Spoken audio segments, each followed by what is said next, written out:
You weren't born into the Godfather's mansion. You were born on a pile of dirty rags in the Lower East Side, New York, 1899. Welcome to the tenement. It's a human hive. 12 people live in your one-room apartment. You sleep in shifts because there aren't enough beds. The air smells of boiled cabbage, unwashed bodies, and despair.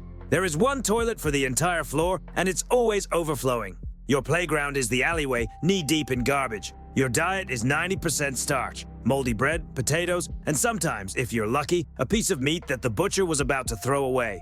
You are tiny for your age. Rickets has bowed your legs because you haven't seen the sun in weeks. The smog from the factories blocks out the sky. Your older brother died of influenza last winter. Your sister coughs blood at the textile factory. You realize early, nobody cares about you. In this city, you are either a wolf or a sheep. And the sheep get eaten. You decide to sharpen your teeth. School? Forget it. You drop out in the 3rd grade. Your education is the street. You become a newsie, a paperboy. Hollywood shows newsies as singing, dancing, happy kids. Bullshit. It's a war zone. You have to fight for your street corner with brass knuckles and stones. If you don't sell your stack of papers, your alcoholic father beats you until you can't stand. You learn to be fast, invisible, and ruthless. You join your first gang. Not the Mafia yet, just a pack of street rats. Your weapon isn't a Tommy gun. It's a blackjack, a dirty sock filled with coins or a brick. You learn the art of the sucker punch. You smash a shop window to steal a loaf of bread, not because you're evil, but because your stomach is eating itself. The cops catch you. They don't read you your rights. They break your nose with a baton and throw you in a cell with adult killers. You learn the most important lesson of your life. The law is just another gang, but with better uniforms. The government passes the Volstead Act. Prohibition. Alcohol is illegal. Overnight, the government creates the greatest business opportunity in history. You are no longer a thug, you are a businessman. You get a job driving a truck for the local mob boss. You are a rum runner. The job is simple. Drive a truck full of crates from Canada to Chicago at night. Headlights off, shotgun on the lap.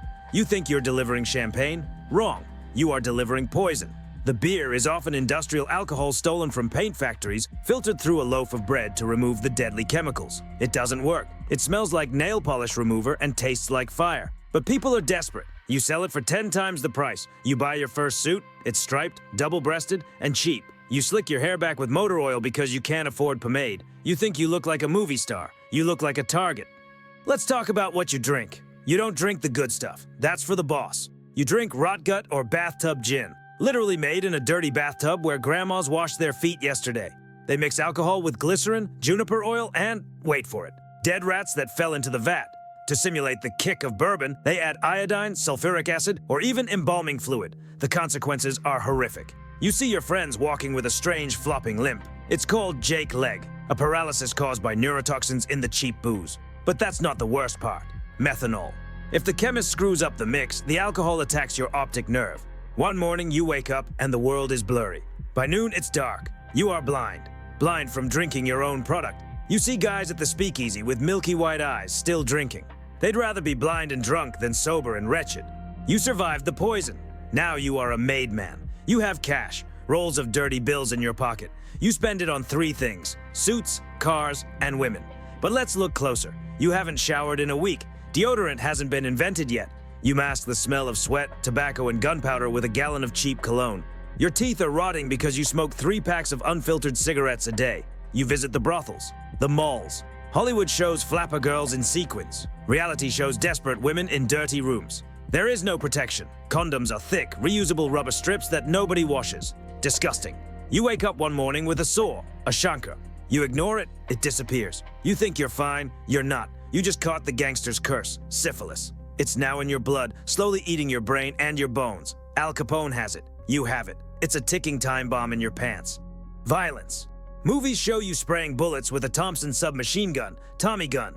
Reality check. A Tommy gun costs $200. That's half the price of a Ford car. It's heavy, it jams, and it's inaccurate. Only the elite use them. Your tool? The sawed-off shotgun. You call it the Lupara. You cut the barrel down so you can hide it under your coat. At close range, it doesn't just kill, it erases faces. Or, if you need to be quiet, you use the ice pick. A thin, sharp steel needle used to break ice blocks for drinks. You walk up behind a guy in a bar. Thwack. Right into the ear or the brainstem. He slumps over. No blood. Everyone thinks he had a heart attack or passed out drunk. You finish your drink and leave. What about cement shoes? Myth. Concrete takes too long to dry. You just wrap the body in heavy chains, smash the stomach so the gases don't bloat the corpse, and dump him in the East River. Efficient. The St. Valentine's Day Massacre changed everything. 1929. 7 guys lined up against a wall and shredded. Now, you don't sleep. The Omerta, Code of Silence, is a joke. The moment the feds catch someone, they sing like a canary to save their own skin. Your best friend? He might be working for the Bureau of Investigation. Your driver? Maybe a snitch. You develop shell shock, PTSD, just like the soldiers from WWI. You sit in the corner of the restaurant, facing the door. You never sit with your back to the window. Every car backfiring makes you reach for your gun. Your syphilis is advancing to stage 2. You get rashes on your palms. Your hair starts falling out in patches. You have mood swings. One minute you're laughing, the next you're beating a waiter to death because the soup was cold. You are losing your mind. You go to a shady doctor. He can't give you penicillin because it hasn't been invented yet. He gives you the standard treatment for the 1920s, mercury and arsenic. Yes, actual poison. The saying goes, one night with Venus, a lifetime with Mercury. You rub gray mercury ointment into your skin, your gums turn black, your remaining teeth loosen and fall out. You drool constantly. The treatment is worse than the disease. You are slowly poisoning yourself with heavy metals. Your hands shake so bad you can't light your own cigarette. You look like a zombie in a pinstripe suit. You are 29, but you look 55. Your liver is as hard as a rock from the bad whiskey. You are a walking corpse, and you haven't even been shot yet. The glamour of the roaring 20s is just gold paint on a rotten apple. It wasn't a shootout. It was boring. The IRS got you for tax evasion, or a jealous ex-girlfriend tipped off the cops. You end up in the big house. Maybe Sing Sing, maybe Alcatraz. Prison in the 1930s is medieval. The guards beat you with rubber hoses because they don't leave marks. The food is boiled slop with maggots. But you are unlucky. You killed a cop during a robbery back in 25. The judge sentences you to Old Sparky, the electric chair. They shave your head and your legs to attach the electrodes. They give you a last meal, but you can't eat it because of the fear. You walk the green mile. They strap you in. They put a wet sponge on your head to conduct the electricity. It smells of vinegar. The hood goes over your face. You hear the switch. K-chunk. 2,000 volts cook your internal organs. Your blood boils. Smoke rises from your ears. It's not instant. It takes 2 jolts. You die smelling your own burning flesh. Level reached, 30 years. Status, fried. Cause of death, state execution, or syphilis, take your pick. Financial report. Total earned, $500,000. Huge money for the time. Total kept, $0. Where did it go? 50% bribes to cops and judges, 30% gambling, 20% mercury treatments, and cheap women. Legacy? You have no grave. Your family changed their last name out of shame. Comparison. Who is the gangster today? A cybercriminal hacking credit cards from a basement in flip-flops. Safe, boring, rich. You were a gladiator in a suit. You lived fast, died young, and left a grotesque corpse. Hollywood will make a movie about you, but they will cast a handsome actor with perfect teeth. They won't show the mercury, the lice, or the fear. You were just a disposable pawn in a game you couldn't win. Game over.